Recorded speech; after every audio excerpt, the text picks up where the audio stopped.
todos. Pues vamos a continuar con esta serie, que es Interpretando las Escrituras. Estamos ya entrando en la recta final de esta serie. Y el día de hoy vamos a ver el tema número 35, que es una continuación de lo que veníamos viendo. Es la cuarta parte de lo que es el canon de la Biblia. Estamos con el Nuevo Testamento, ¿verdad? Y esta es la última parte que estaremos tratando de este tema. Ya el día de hoy ya lo cerramos.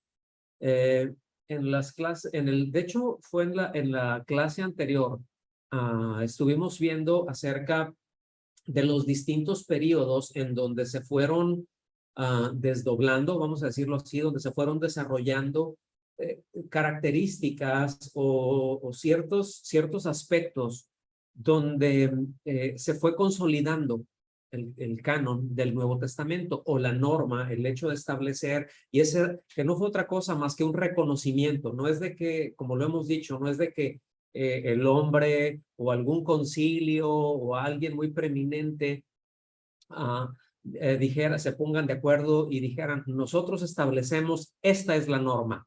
No, sencillamente se fue dando esa aceptación conforme, repito, se fueron desenvolviendo los tiempos, estos periodos, y la semana pasada vimos los dos periodos, es decir, vimos el primero y el segundo. Y el día de hoy, ¿verdad? Es decir, en los dos periodos anteriores vimos desde la primera parte, segunda parte del siglo primero y la primera parte del siglo segundo, ¿verdad? Y el día de hoy que vamos a entrar ya directamente en el tercer periodo, pues es la segunda mitad del siglo segundo. Aquí ya a estas alturas ya había un buen rato que evidentemente, pues ya los apóstoles ya no estaban, ¿sí? Que los apóstoles de Jesucristo, ninguno de ellos ya estaba.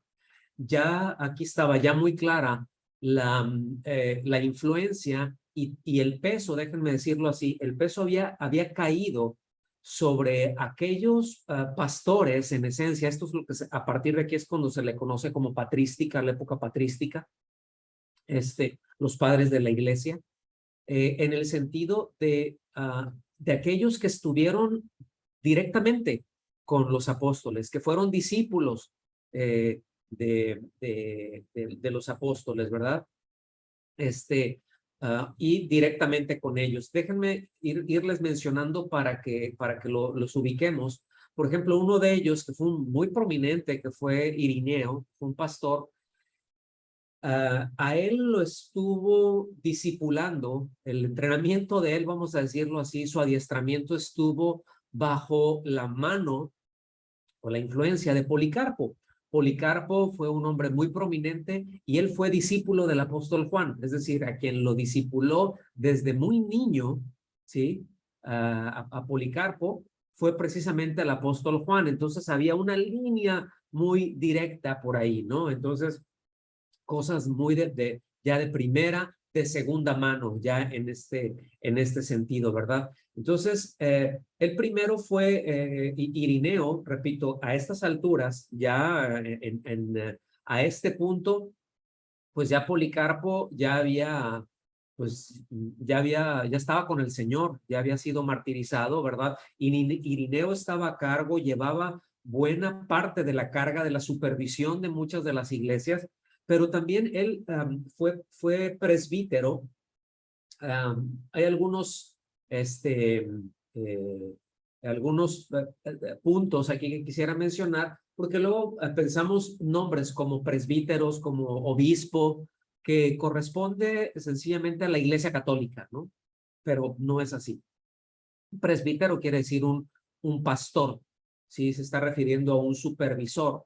Lo mismo que un obispo. Un obispo se le conoce a un obispo como un pastor de en distintas ciudades de una determinada región. Es ese pastor que va y supervisa a otros. Y Irineo, él fue presbítero, estuvo como supervisor en una ciudad llamada León, y él estuvo asociado con otro pastor, un obispo, ¿verdad? Que se llamaba Potino, y que Potino también tenía un trasfondo en donde había tenido un contacto con esa primera generación de cristianos. Ya era un hombre muy anciano aquí, pero nos regresamos a esto. ¿Por qué menciono todo esto? Porque en los escritos de Irineo,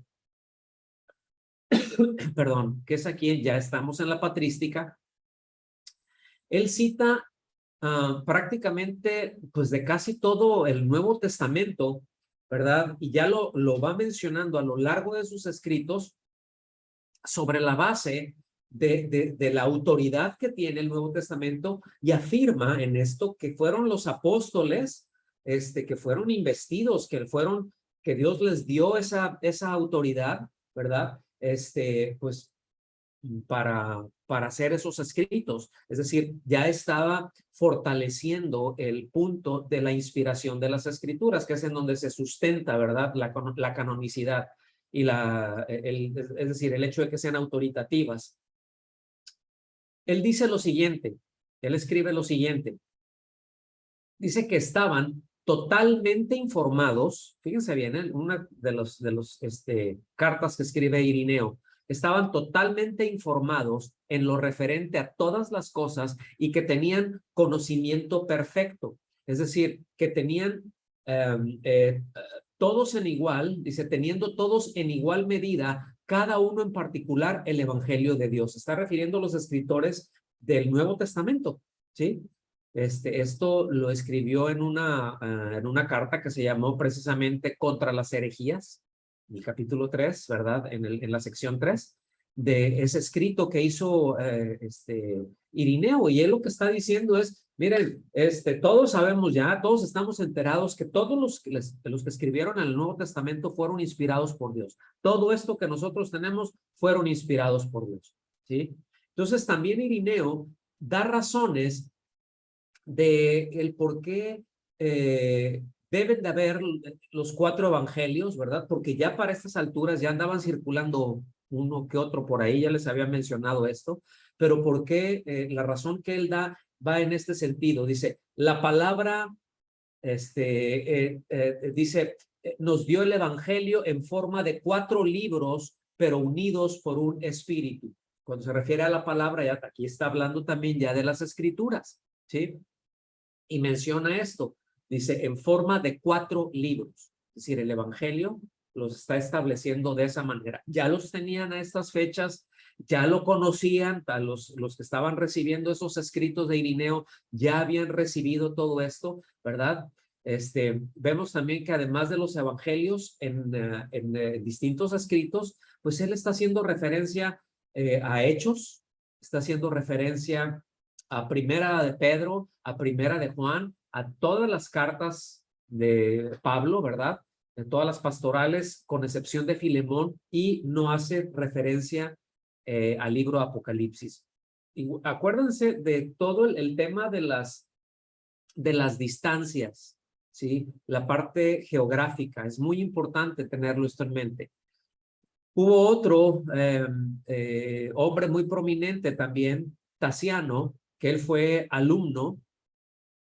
Aquí ya me pasé. A ver, a ver. Bueno, aquí déjenme, voy a regresar porque les quiero mencionar algunas cosas que omití ahorita. Este hombre, Tasiano, que fue un alumno, fue otro hombre prominente que fue un alumno de Justino Mártir. Él hizo una armonía, un escrito de los 4 evangelios, ¿sí? En donde, pues estos evangelios ya los tenían para el año 170 después de Cristo, acuérdense, ya estamos en este tercer periodo, estamos en la segunda mitad del siglo segundo, ¿sí? Para entonces, ya habían, repito, otros evangelios que habían surgido por ahí, pero la iglesia no los reconocía, ¿sí? Es decir, habían cosas que estaban contrarias a la misma enseñanza del Señor Jesucristo.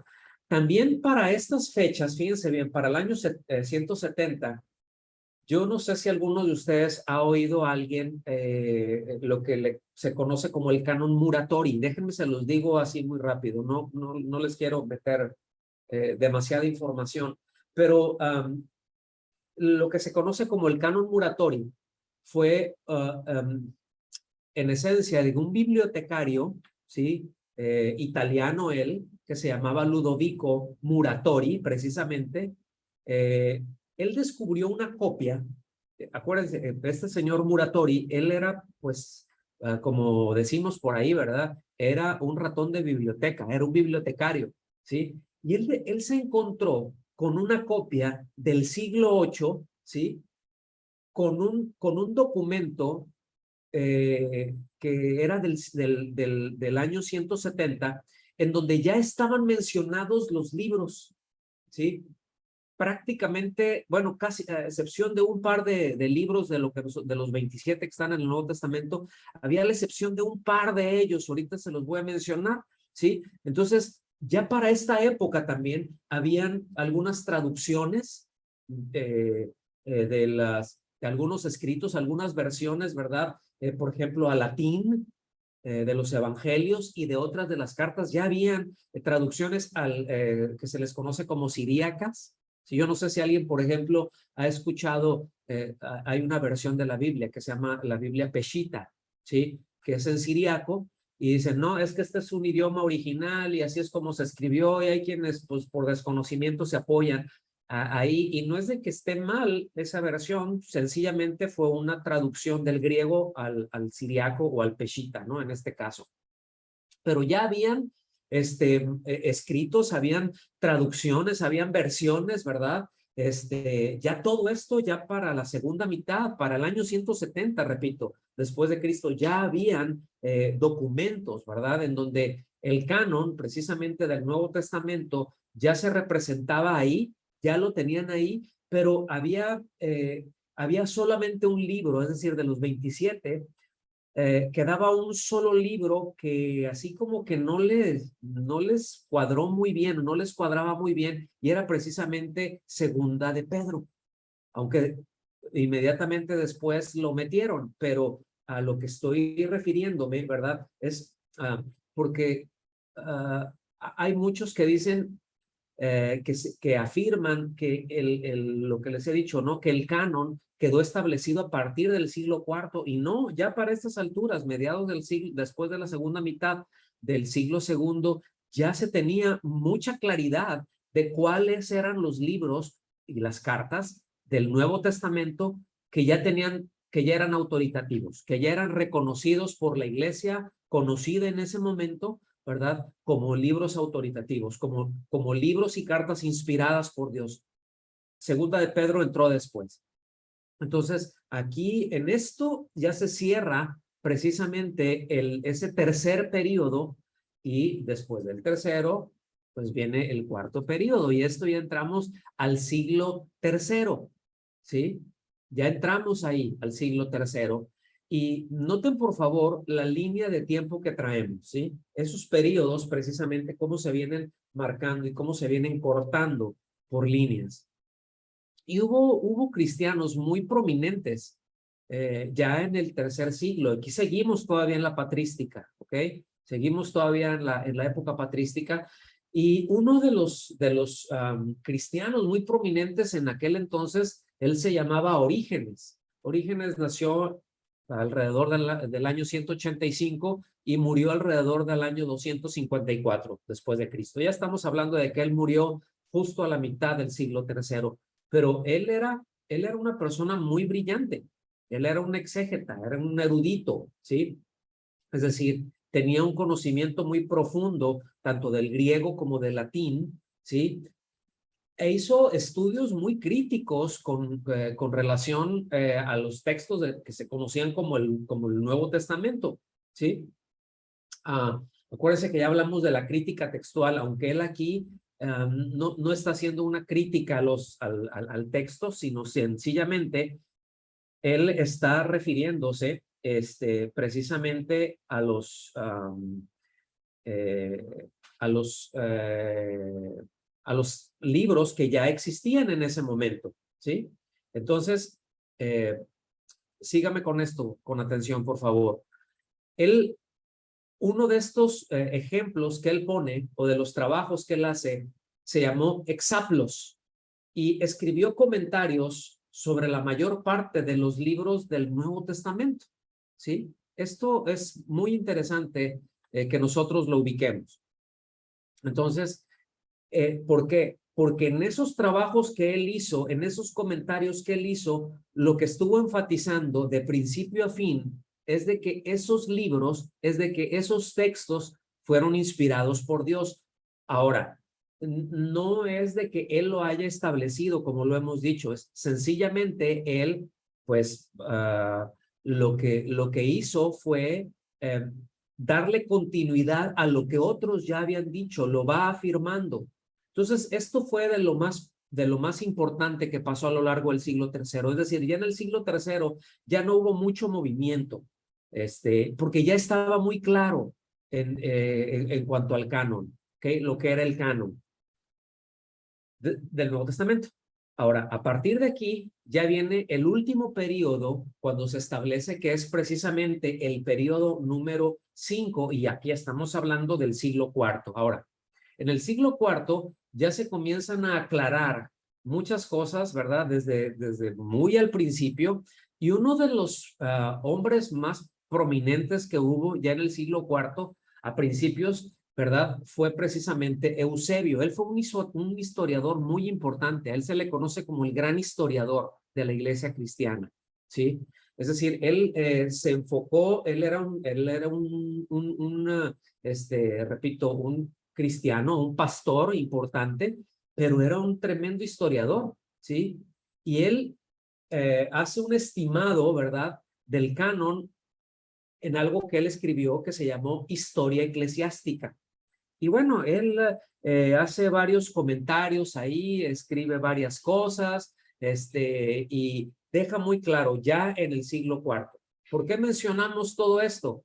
Porque en esta obra él hace algunas declaraciones bien tremendas. De hecho, son 3 cosas muy, muy importantes de las que él habla de una forma muy directa ya sobre lo que ya se entendía de la canonicidad del Nuevo Testamento. Número 1 fue lo siguiente. El primer punto, ¿verdad? Sí, ya manera ya de declaración. Dice, los 4 evangelios, Hechos, las cartas de Pablo, incluyendo Hebreos, el asunto es de que se dudaba hasta la fecha. Algunos le dicen que fue Pablo quien escribió Hebreos, otros que fue Bernabé. La realidad es que no es relevante eso. Pero ya estaba a estas alturas, ya Hebreos ya estaba incluido ahí, ¿verdad? Primera de Pedro, Primera de Juan y Apocalipsis ya estaban a estas fechas, ya estaban dentro, ¿sí? De lo que se conocía como el canon.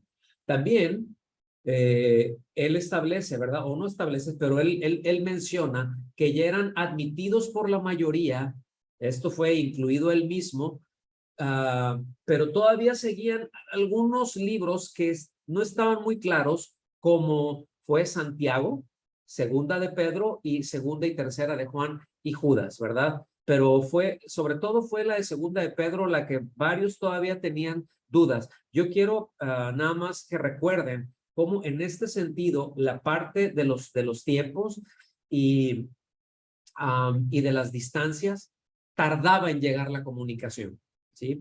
Es decir, en algunos sectores, y aquí ya el cristianismo ya estaba muy difundido, ya estaba muy ampliado a lo largo de todo el imperio romano, ¿sí? Entonces, habían en algunas regiones en donde ya esto ya lo tenían muy claro, pero no en otras. Y Eusebio estaba claro de eso, ¿ok? Entonces, una de las cosas de que él puede dejar en claro, dice, los hechos de Pablo, la Didaché y el pastor de Hermas, él los clasificó como espurios. ¿Qué quiere decir esto? Que eran escritos que estaban ahí, ¿verdad? Ya les había comentado con respecto a la Didaché, pero otro escrito, ¿verdad? Fue el de los hechos de Pablo, el del pastor de Hermas. Espurios quiere decir que no son legítimos, ¿sí? Que no formaban parte del canon, porque hubo ciertos grupos que pretendieron incluirlos como escritura, y ya a estas alturas, principios del siglo IV, dicen, no, estos libros no tienen nada que ver, ¿sí? Están ahí, son apócrifos, ¿sí? Son deuterocanónicos, digámoslo así, ¿verdad? Es decir, son de segundo orden, no son inspirados, ¿sí? Y ya a estas alturas ya estaba establecido esto, ¿verdad? Sin embargo, es precisamente ya en esta última mitad del siglo IV que el canon del Nuevo Testamento ya tiene una declaración final. A principios queda esto, pero ya a finales del siglo IV hay una carta que se llama festiva, ¿sí? Que es la carta festiva, que se llama así, carta festiva para la Pascua, y esto ya fue en el año 367, en donde Atanasio, otra vez, otro pastor, un supervisor de distintas iglesias, Atanasio de Alejandría. Atanasio es el nombre, Alejandría, la ciudad de donde era, ¿sí? Esto es en el norte de África. Él incluyó información que tenía el propósito de eliminar de una vez por todas el uso de algunos libros que eran apócrifos, ¿sí? Él ya lo puso así a un lado y dijo, esto ya no va por ahí. Estos es lo que quedan. Este es el consenso general, ¿sí? Otra vez, cartas, viajes, pasaron muchas cosas, se tomó mucho tiempo, ¿sí? Pero esto es, dice. Entonces, esta carta, ¿verdad? La carta festiva de la Pascua o para la Pascua se lee de la siguiente manera. Dice, que nadie le agregue a esto, que nada sea quitado. Entonces, ya manda toda esta lista y nos da el documento que tenemos, que es el documento más antiguo que existe, en el cual ya están ahí, ya especificados, pues los 27 libros, ¿verdad? Que nosotros tenemos ya en el como el Nuevo Testamento. Este es el documento ya, donde ya se juntan todos, en donde ya esas duditas que se tenían por ahí, que si segunda de Pedro, si entraba o no entraba, ya a estas alturas ya tenía el reconocimiento de todos. Otra vez, no que lo hayan establecido como canónico, sencillamente ya se le había dado el reconocimiento como tal. ¿Está bien? Entonces, ya fue a final de este siglo, del siglo IV, que viene entonces el concilio de Cartago, ¿sí? Que esto fue en el año 397 después de Cristo, que viene este decreto, o ya queda establecido, ya quedó por escrito a partir de ahí. Otra vez, yo quiero insistir. No son los concilios y no son los hombres los que establecen el canon, es la inspiración de las escrituras. Sin embargo, a lo largo de estos 3 siglos, ya 4 prácticamente, es nada más el reconocimiento de un reconocimiento general de cuáles son escrituras o las escrituras o textos inspirados, ¿verdad?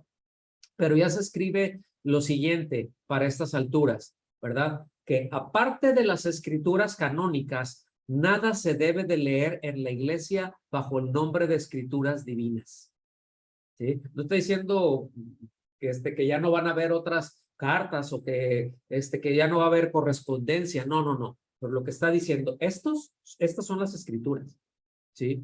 Ya que no se agreguen más, ya no se van a agregar más. Y ahorita vamos a ver por qué, ¿verdad?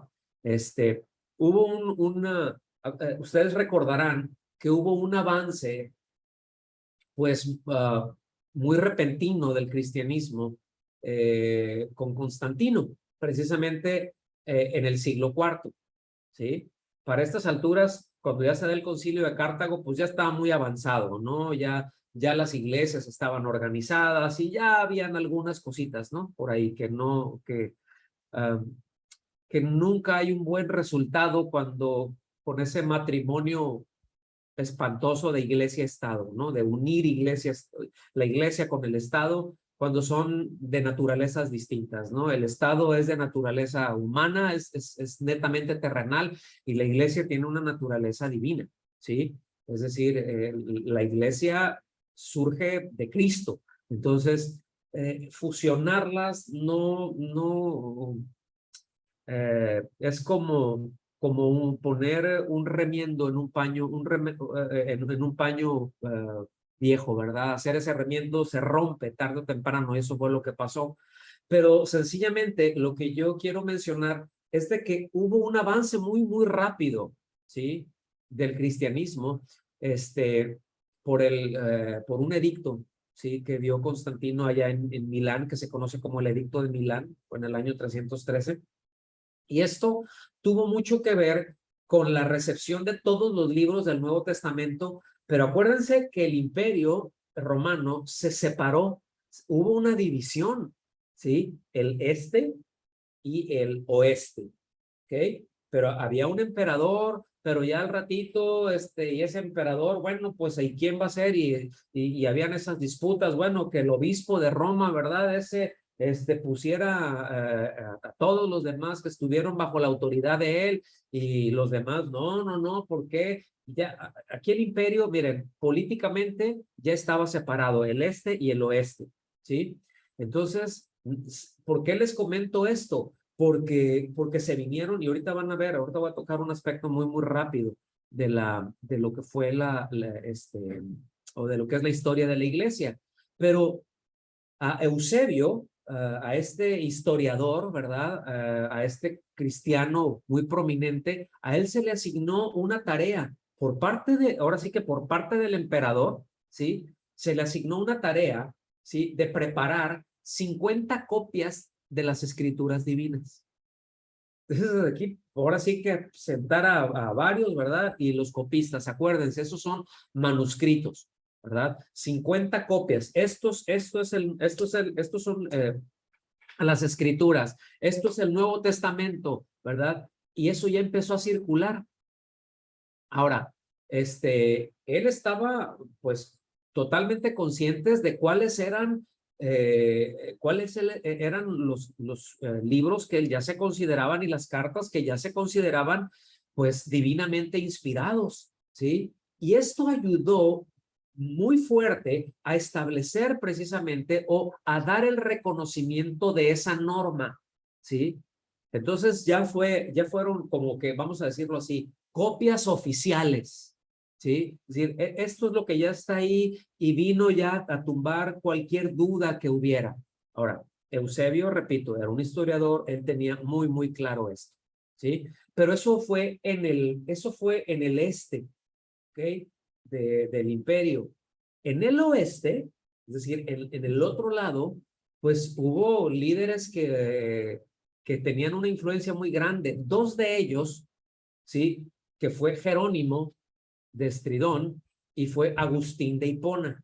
Estamos hablando siglo IV. Ellos fueron líderes que tuvieron una influencia muy grande, ¿sí? En el oeste. Aquí ya empieza a haber una cisma.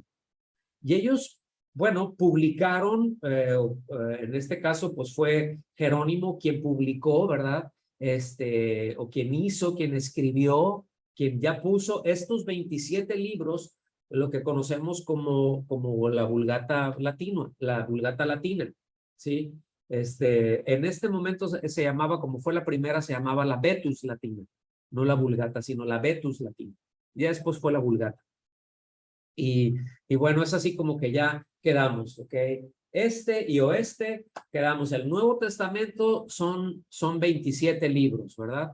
Ahora, les repito, eh, recuerden que el imperio se dividió en dos y que aquí se encuentran cosas bien tremendas porque históricamente, pues, está este asunto de la Iglesia Católico Romana. Ya a partir de aquí, pum, o sea, quedaron en dos. Y el este ya se conoce, hasta la fecha se conoce como la Iglesia Ortodoxa. Sí, la Iglesia Ortodoxa, está la Iglesia Ortodoxa rusa, la Iglesia Ortodoxa griega, que se parece mucho a la Iglesia Católica, pero ellos no tienen papa, sino que ellos tienen un patriarca, ¿sí? Entonces, pues ahí se ven también con sus gorrotes y tienen las vestiduras y todo este asunto, ¿no?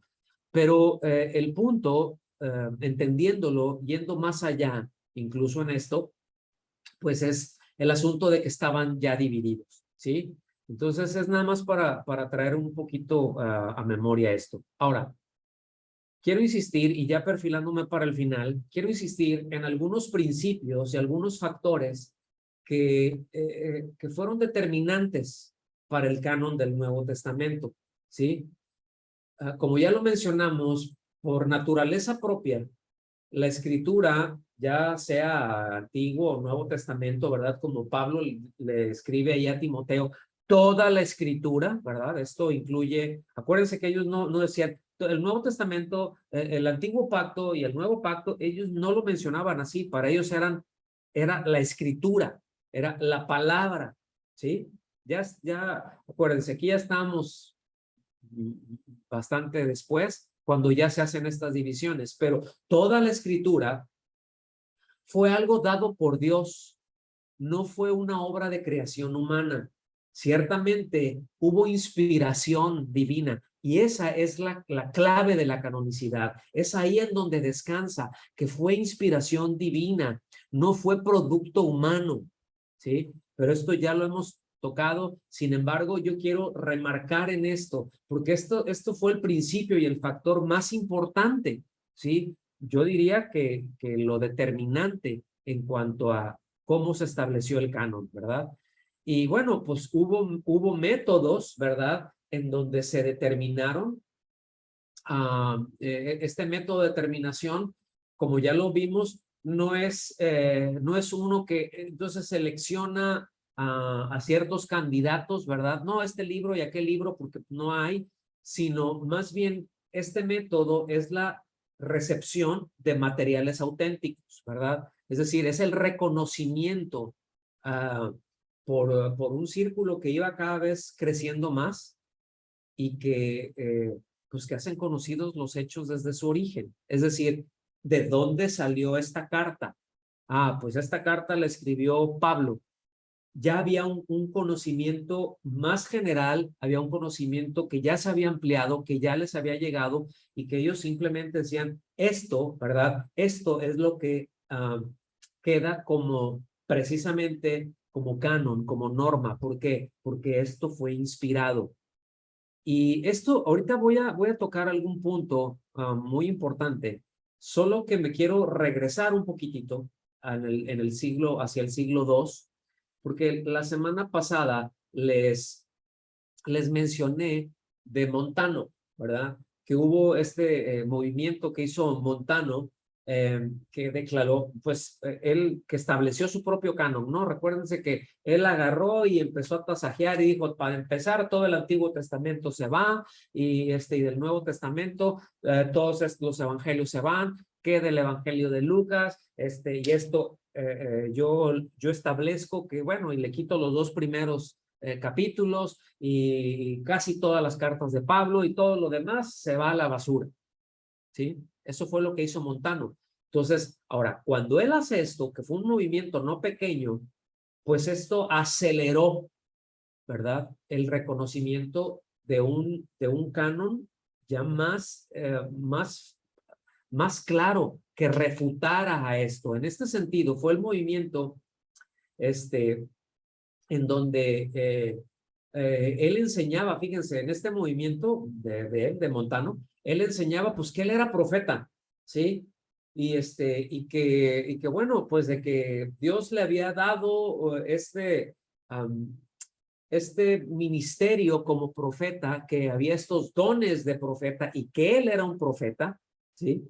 Uh, y entonces, por lo tanto, ya hubo mucha presión para enfrentar ya a Montano, porque él se autoproclamaba como tal. Es decir, él se autoproclamaba con la autoridad de decir, esto es divino y esto no. Esto es inspirado divinamente y esto no. ¿Y por qué? Pues porque a mí no me lo parece. Y él tenía sus argumentos, ¿sí? Pero esto intensificó el hecho de llegar y de ubicar, le dio, déjenme decirlo así, le dio un sentido de urgencia, ¿sí? A, a procurar los escritos divinos o divinamente inspirados, ¿sí? Ahora, hubo ya todo este registro de las escrituras, ¿verdad? De los profetas del primer siglo. Y bueno, ellos entendían en este primer siglo, aun cuando la escritura estaba siendo desarrollada, cuando todavía no se terminaba, ya había un reconocimiento, fíjense, ¿verdad? Lo que ya está ahorita vamos a ir para allá, en primera a los Corintios en el capítulo 14, en donde precisamente los profetas estaban sujetos a los profetas. Y que, bueno, en este caso, pues ya Montano no reconocía a ninguno, ¿verdad? Esto que escribió aquí Pablo, pues no le fue de mucho agrado, cuando dice, en cuanto a los profetas, que hablen 2 o 3 y que los demás examinen con cuidado lo dicho. Entonces, de hecho, esto aplica el día de hoy, cuando alguien en medio de la reunión dice, bueno, yo tengo una palabra, tengo un mensaje de parte de Dios, pues esto aplica, ¿no? De hecho, va dirigido a eso. Dice, si alguien que está sentado recibe una revelación, el que esté hablando se da la palabra.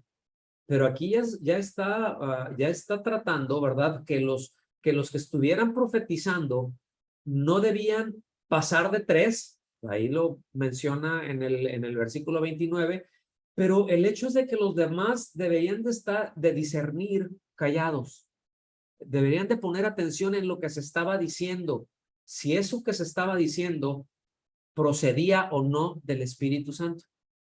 Entonces, esto ya establece una forma de medida también ya de los escritos, y cabía aquí, ¿verdad? El caso de que hubiera alguna revelación sobre la marcha, pero, y aquí es en donde vamos a ir al siguiente texto, ¿verdad? No, déjenme lo pongo así, ya aquí ya no está hablando sobre el orden de la iglesia, pero ya no sobre el hecho de establecer nuevas doctrinas. Acuérdense, esto se estaba, el Nuevo Testamento se estaba desarrollando. Me voy a ir casi para el final con esta escritura, a Efesios, al capítulo 4, de los versículos del 11 al 13. Esto lo tenemos aquí en la versión Reina Valera, en la revisada con la versión 77, porque es sumamente precisa en nuestro idioma, ¿sí? Es sumamente, altísimamente precisa y muy clara. Dice el versículo 11, fíjense bien, es lo que está estableciendo, dice, y él mismo, hablando del Señor Jesucristo, dice, dio, fíjense bien, él dio unos, los apóstoles. Hay algunas versiones que dice constituyó apóstoles. Y no está mal porque es el Señor el que los constituyó, pero el texto original es, y la traducción más precisa es dio, ¿sí? Y el artículo que tenemos es los apóstoles, ¿sí? Entonces, ¿a quién se está refiriendo? Bueno, pues a los que estuvieron con el Señor y ya en este caso también pues a Pablo, ¿sí? Pero dice, él mismo dio los apóstoles, otros los profetas, otros los evangelistas y otros los pastores y maestros, a fin de equipar completamente a los santos para la obra del ministerio, para la edificación del cuerpo de Cristo, hasta que todos lleguemos a la unidad de la fe y del pleno conocimiento del Hijo de Dios, a la condición de un hombre maduro, a la medida de la edad de la plenitud de Cristo. Pónganme atención en esto que voy a decir. Ya me estoy yendo aquí, ya estoy prácticamente terminando con la clase. Solo como un comentario en un doble sentido. Bueno, no un doble sentido, en dos sentidos.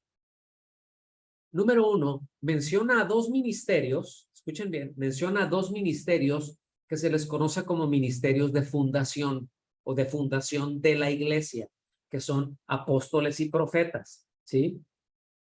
Apóstoles y profetas como fundación, como ministerios de fundación de la iglesia, pues ya no están operantes hoy en día. Yo no estoy diciendo si cesaron o no cesaron. Yo no sé eso, porque el que los dio fue el Señor y Él es el único que puede determinar tal cosa.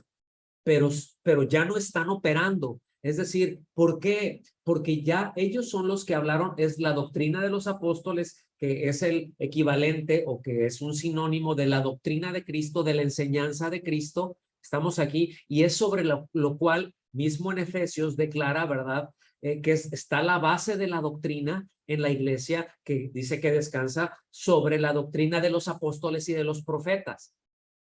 Y ya no hay más, ya no están operando más que eso. ¿Por qué es importante este comentario que les estoy haciendo? Porque esa era la base y esa era la medida que todos en la iglesia, hasta los 4 primeros siglos, ¿sí? En esos 5 periodos, ellos entendían esto, que eso es lo que era divinamente inspirado, de lo que venía de los apóstoles y los profetas, refiriéndose a ya dándole la connotación de las escrituras. ¿Está bien? Entonces están estos 2 ministerios, apóstoles y profetas, ¿sí? Que son fundacionales, repito, pero también menciona otros 2 ministerios, que son ministerios de continuidad o de continuación, que en efecto están operando hoy en día en la iglesia y que le debemos dar muchas gracias a Dios, ¿verdad? Y que precisamente operan en la base de lo establecido que nosotros tenemos aquí armónicamente y como norma de fe y conducta, como ese reconocimiento de inspirados por Dios, están precisamente los evangelistas. Ese es un ministerio, y pastores y maestros es otro ministerio, es un ministerio doble, ¿sí? No son 2 ministerios, pastores y maestros, no, es pastores y maestros van juntos. Luego me detengo a explicar esto más cuando sea el caso hacerlo, pero ahorita, ¿por qué lo estamos estableciendo? Porque los evangelistas y los pastores y maestros, ellos edificaban y ellos equipaban y seguimos haciéndolo a los santos, ¿sí? En base a lo que nosotros tenemos aquí como divinamente inspirados, ¿sí? Por los apóstoles y profetas. Sobre estos que se descansa.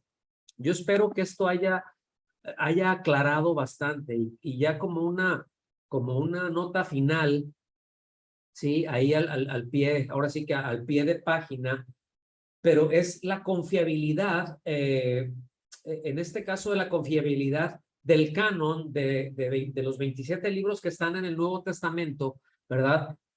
Que es lo que nosotros tenemos y que desde el siglo IV, pues la iglesia los tiene y está familiarizados. Yo sí quisiera mencionar que hay quienes todavía sienten como que el asunto está abierto, ¿eh? Como que el asunto no está arreglado y que dicen, bueno, a mí no me queda muy claro y que deben de hacerse ciertos ajustes, aun cuando todas las objeciones que han venido haciendo a lo largo de la historia, ¿sí? Ya han quedado contestadas históricamente. Es decir, actualmente hay quienes, y yo se los he mencionado esto, hay quienes todavía dicen, bueno, pero es que como la Biblia fue escrita por hombres, pues todavía tiene sus errores. Yo aquí encuentro que hay algunas contradicciones, pero esas contradicciones o esas aparentes contradicciones o esas disputas que ellos traen ya han sido resueltas. Estamos aquí. Pero bueno, pues ahora sí que entendemos que el enemigo no descansa, ¿verdad? Entendemos también que Satanás, pues ahí está y que tiene sus agentes, y que el trabajo más tremendo que se hace, pues es desde adentro, ¿verdad? Y eso no cabe la menor duda de eso.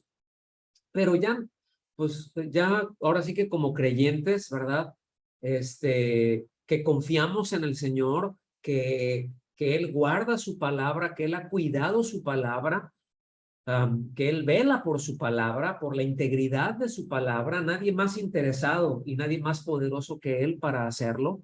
Pues, mis amados, la verdad es que no debemos de preocuparnos.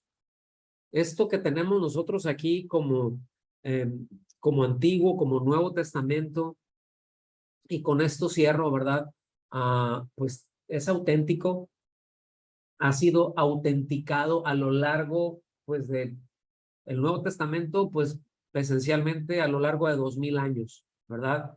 Tuvo en sus inicios, ¿verdad?